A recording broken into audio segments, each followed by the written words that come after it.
ক্যান্সারে নেই আর ভয়। NCRI এ হবে এর জয়। আপনাদের ভরসা নেতাজি সুভাষচন্দ্র বোস ক্যান্সার হসপিটাল।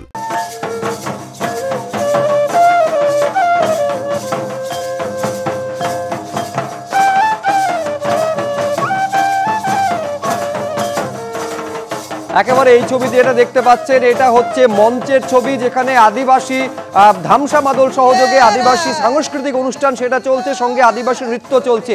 মূল অনুষ্ঠান কিন্তু 3টের সময় শুরু হবে, যখন যারা বক্তা তালিকায় যারা রয়েছেন তারা বলতে উঠবেন। কিন্তু তার আগে হাওড়ার ছবিটা এবার আপনাদের সামনে রাখবো।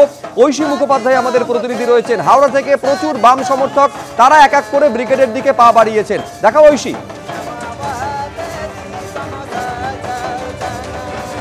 সকাল থেকে বিভিন্ন জেলা থেকে কিন্তু কর্মী সমর্থকেরা আসছেন। হাওড়া স্টেশন থেকে ধর্মতলার বাস ধরে তারা কিন্তু ব্রিগেডে পৌঁছচ্ছেন। তবে এই মুহূর্তে ঘোষণা করা হচ্ছে ক্যাম্পের পক্ষ থেকে কেন্দ্রীয়ভাবে 1:30টার সময় যে মিছিল যাবে সেই মিছিলে অংশগ্রহণ করার জন্য কর্মী সমর্থকদেরকে অপেক্ষা করতে বলা হচ্ছে। আমাদের সঙ্গে এই মুহূর্তে রয়েছেন সব্যসাচী চট্টোপাধ্যায়, তাকে জিজ্ঞেস করব আজকের এই যে ব্রিগেড, তৃণমূল কটাক্ষ করে বলছে যে এই ব্রিগেড বামেদের, কিন্তু এখান থেকে যারা বেরিয়ে যান তারা গিয়ে ভোট দেন বিজেপি।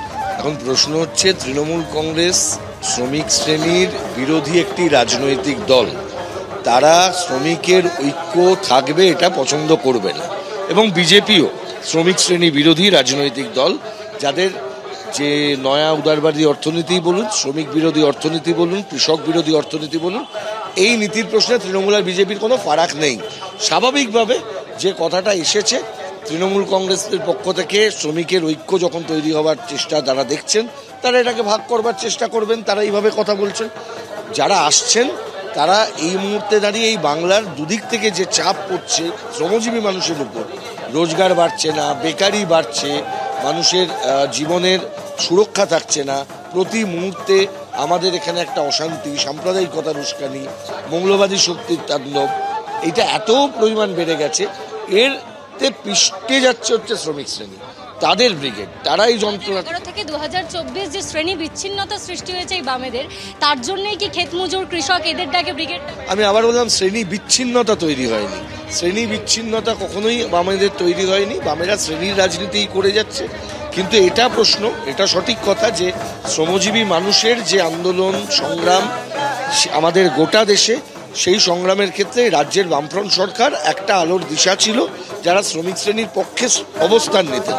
কিন্তু এই শ্রমিক বিরোধী সরকারটা এখন চলে আসবার জন্য, এবং দীর্ঘ প্রায় 15 বছর এই সরকারটা এখানে থাকা, 14 সাল থেকে দিল্লিতে কেন্দ্রীয় সরকার বিজেপির, এই সরকারগুলো থাকবার জন্য এই পরিস্থিতির কিছুটা বদল হয়েছে। বামেদের অবস্থান সঠিক আছে, মানুষ কিছুটা বিভ্রান্ত খানিকটা হয়েছিলেন একটা সময়, কিন্তু তারপরেও মানুষ কিন্তু আসছেন। এই যে বাইনারি তৈরি করবার চেষ্টা হয়েছে বিজেপির বিরুদ্ধে তৃণমূল, তৃণমূলের কৃষক, ক্ষেতমজুর, শ্রমিকের যে ভোট, সেই ভোট আবার কি বামেদের ঝুলি ভরিয়ে? বললাম, ভোট কি হবে সেটা অনেক পরে, কিন্তু শ্রমিক, কৃষক, ক্ষেতমজুর, বস্তিবাসী মানুষের, গরিব মানুষের যে ঐক্য, সেই ঐক্যটা যদি গড়ে তোলা যায় তাহলেই পরিস্থিতির বদল হতে পারবে। এই ঐক্যটাই হচ্ছে বেসিক, তাই আমরা বলছি বেসিকটাকে স্ট্রং করা। তাই বেসিকে যারা আছেন তারা আজকে মিটিং ডেকেছেন, সেই মিটিংয়ে আমরা যাচ্ছি। এই যে ছবিটা আছে, দেশের বেশিরভাগ মানুষ এই রকম ভাবেই শোষিত হচ্ছে, নিপীড়িত হচ্ছে, তাদের দিকে ক্যামেরার আলোটা ফেলবার জন্য, এবং তারাও যে এক্সিস্ট করে এই দেশটা যে শুধুমাত্র খুব অল্প সংখ্যক কর্পোরেটের দেশ নয়, বা অল্প সংখ্যক MLA MPদের দেশ নয়, এই দেশটাকে দেশের মজদুর, কিষান, ক্ষেতমজুর এবং গরিব মানুষ তারা তৈরি করেছেন। সেই